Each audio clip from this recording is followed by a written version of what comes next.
नमस्कार। सूक्ति मौक्तिक माला के दूसरी मुक्ता के क्रम में वाक अर्थात वाणी को लेकर हमारे पुरखों ने जो कहा है, ऋषियों ने और कवियों ने, उसको हम प्रस्तुत करेंगे। वाक या वाणी से ही शब्द और भाषा का निर्माण होता है। बोलना और सुनना ये इसके व्यवहार में सम्मिलित है।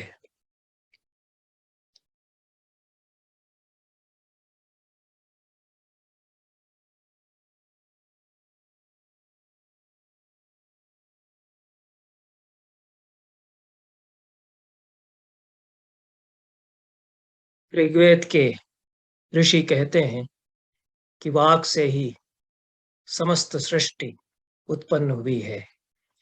वागेव विश्वाभुवनानि जज्ञे, यह मंत्र वेद में आता है। वाक से ही विश्व भुवन, संपूर्ण भुवन जन्म लेते हैं। वाक के 4 चरण ऋग्वेद में एक मंत्र में बताए गए।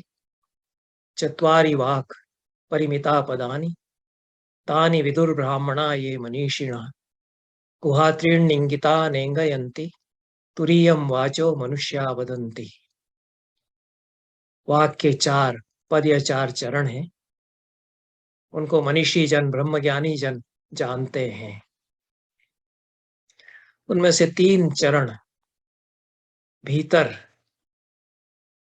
गूढ़ हैं। वे प्रत्यक्ष नहीं गोचर होते। हम उनको नहीं अपनी इंद्रियों से देख पाते हैं, सुन पाते हैं। वाणी का जो सूक्ष्म रूप है वो 3 उसके चरण हैं। तुरीयम वाचो मनुष्या वदन्ति, जो हम बोलते हैं वो उसका चौथा रूप है। 3 उसके रूप हमारे भीतर छिपे हुए हैं। तुरीयम चतुर्थम, वाचः रूपम मनुष्या वदन्ति, लोग बोलते हैं, हम लोग बोलते हैं और सुनते हैं।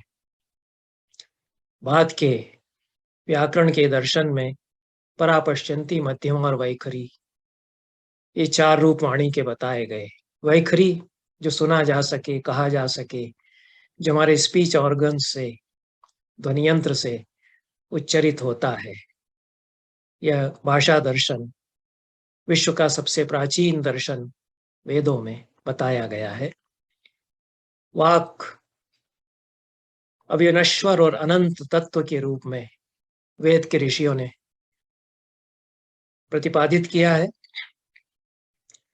ऐत्रेय वैदिक ऋषि हैं। ऐत्रेय ब्राह्मण में वो कहते हैं, वे कहते हैं, वाक वही समुद्र, वाक सागर है, न वही वाक क्षीयते। वाक क्षीण नहीं होती कभी भी, न समुद्र क्षीयते। जैसे कि समुद्र क्षीण नहीं होता, समुद्र अनंत है, उसका कोई और छोर नहीं। उसी तरह से वाक अनंत है और अविनश्वर है। सब लोग वाक के इस रहस्य को नहीं जानते हैं। सुनते हैं पर सचमुच में नहीं सुनते हैं, क्योंकि केवल वैखरी तक ही सीमित रहते हैं। पढ़ना, लिखना, बोलना, सुनना, सारे हमारे व्यवहार केवल इंद्रियों तक सीमित रहते हैं, और जो अंतर इंद्रिय है उसकी गहराइयों तक नहीं वे पहुंचते हैं, उससे नहीं वे उपजते हैं। वाक का मर्मज्ञ कौन हो सकता है? इसके संबंध में ऋग्वेद के ऋषि कहते हैं, उतत्व पश्यन् न ददर्श वाचम, उतत्व शृण्वन् न शृणोत्येनाम्, उतत्वस्मै तन्वं विसस्रे, जाये उपत्य उशति सुवासाः। उतत्व शृण्वन्, उतत्व पश्यन् न ददर्श वाचम, कोई व्यक्ति वाणी को देखता हुआ भी नहीं देख पाता। उतत्व शृण्वन् न शृणोत्येनाम्, कोई उसे सुनता हुआ भी नहीं सुन पाता। उतत्वस्मै तन्वं विसस्रे, किसी विज्ञ के आगे, जो उसका मर्मज्ञ है, ब्रह्मज्ञानी है, उसके आगे वह अपने रहस्य को, अपने स्वरूप को तन्वम विसस्रे उन्मीलित कर देती है। जायो पत्य उषति सुवासा। जिस प्रकार से प्रेम से भरी हुई जाया या पत्नी अपने आप को पति के आगे उन्मीलित कर देती है, समर्पित कर देती है, उसी प्रकार से वाणी अपना रहस्य ज्ञानी के प्रति समर्पित कर देती है। हमारा सारा व्यवहार जीवन, दैनंदिन जीवन भी वाक से ही चलता है, शब्दों से, भाषा से ही चलता है। वाक से ही शब्द और भाषा, वैखरी रूप, वह भी निर्मित होता है। काव्यादर्श में दंडी कहते हैं, ये शिष्टानुशिष्टानाम शिष्टानाम अपि सर्वथा वाचामेव प्रसादेन लोक यात्रा प्रवर्तते। शिष्ट, अनुशिष्ट और शिष्ट जितनी भी वाणी के रूप हैं, शिष्ट जनों के द्वारा कहे गए, अनुशासित किए गए जितने वाणी के रूप हैं, उनके प्रसाद से, उनके महत्व से, उनकी महत्ता से लोक यात्रा, दैनंदिन व्यवहार, हमारे रोजमर्रा का हमारा जीवन चलता है। यदि शब्द न हो, भाषा न हो, तो लोक व्यवहार भी नहीं चलेगा। इसलिए भाषा मनुष्य की पहचान है, वाक मनुष्य की पहचान है। अन्य पशु भी भाषा किसी न किसी रूप में उनके पास होती है, लेकिन अपने आप को शब्दों के द्वारा अभिव्यक्त मनुष्य ही कर पाता है। इदमंदम तमः कृष्णम जायेत भुवनत्रयम् यदि शब्दा भयम ज्योतिरा संसारा न दीप्यते। भुवनत्रयम्, तीनों भुवन, भूर्भुवः स्वः, ये अंध तमस में डूब जाते, केवल अंधेरा अंधेरा ही शेष रहता। जैसा ऋग्वेद में नासदी सूक्त में कहा है कि केवल अंधेरा ही अंधेरा था जब सृष्टि नहीं थी। तम आसी तमसा गूढ़ मगरे, उसी अंधेरे में से फिर सृजन या सृष्टि हुई।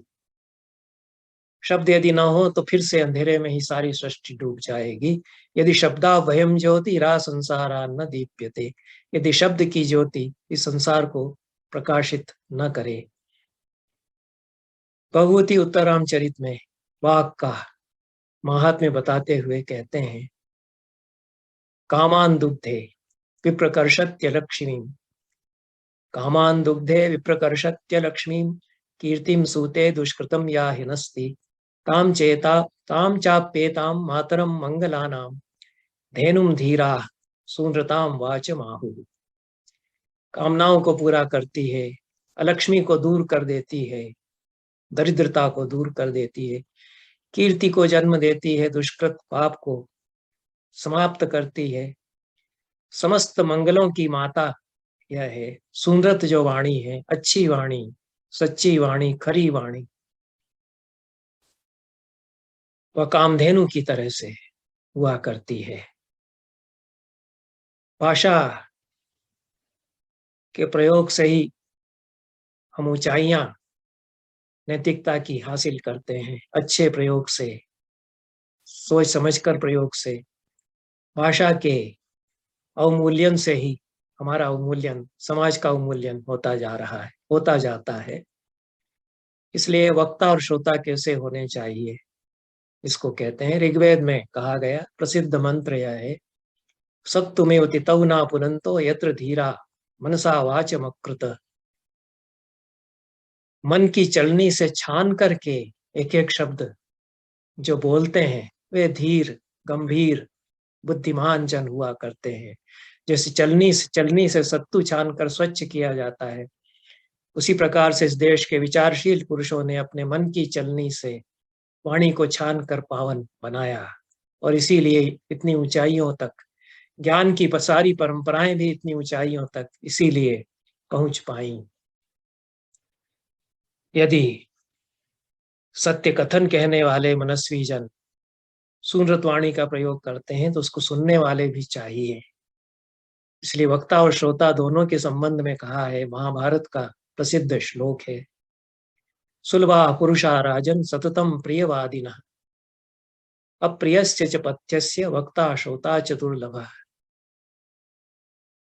युधिष्ठिर से कहा जा रहा है, राजन, प्रिय बोलने वाले पुरुष तो आसानी से मिल जाते हैं, जो मीठा मीठा बोलते हैं, आश्वासन देते हैं और झूठा दिलासा भी दे सकते हैं, लेकिन खरी कहने वाले और खरी ऐसी जो हितकारक हो, अप्रियस्य च पथ्यस्य, जो अप्रिय हो और हितकर हो, ऐसी बात को कहने वाले और उसको सुनने वाले दोनों दुर्लभ हुआ करते हैं। अंत में भर्तृहरि के सुभाषित से इस चर्चा को समाप्त करते हैं। केयूरा न विभूषयन्ति पुरुषम, हारा न चंद्रोज्ज्वला, न स्नानं न विलेपनं न कुसुमं, नालंकृता मूर्धजाः, वाण्येका समलंकरोति पुरुषं, या संस्कृता धार्यते, क्षीयन्ते खलु भूषणानि सततं, वाग्भूषणं भूषणम्। केयूर बाजूबंद, ब्रेसलेट, केयूराह बाजूबंद, एक एक दो दो या एक हाथ में, दोनों हाथों में कई पहने हुए हों, वे किसी पुरुष को, किसी मनुष्य को, जिसमें स्त्री भी सम्मिलित है, विभूषित नहीं करते, सच्चा गहना वो नहीं होते। हारा न चंद्रोज्ज्वला, चंद्रमा के समान उजले हार भी किसी स्त्री, किसी पुरुष को, मनुष्य को अलंकृत नहीं करते।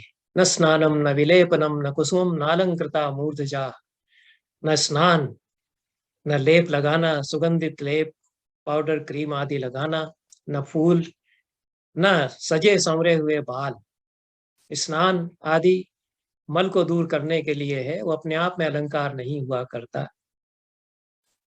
और विलेपन, कुसुम, केशों को संवारना, ये सच्चे अलंकार नहीं होते, ये सच्चे गहने नहीं होते।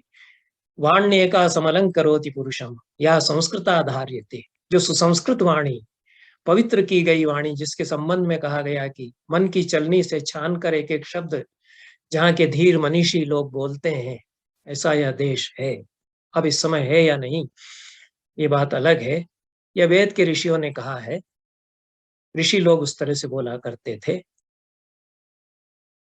तो मन की चलनी से छान करके सुसंस्कृत की गई वाणी, वही सच्चा अलंकार हुआ करती है। वाणी एका समलंकरोति, केवल एक वाणी ही अलंकृत करती है पुरुष को, जो सुसंस्कृत रूप में उसके द्वारा धारी जाती है। धार्यते, क्षीयन्ते खलु भूषणानि सततम, बाकी सब गहने कहे जाते हैं कि वो गहने हैं, पर वो क्षीण होते जाते हैं, नष्ट होते चले जाते हैं। वाग भूषणम भूषणम, जो वाणी का भूषण या गहना है, वही मनुष्य का सच्चा गहना है।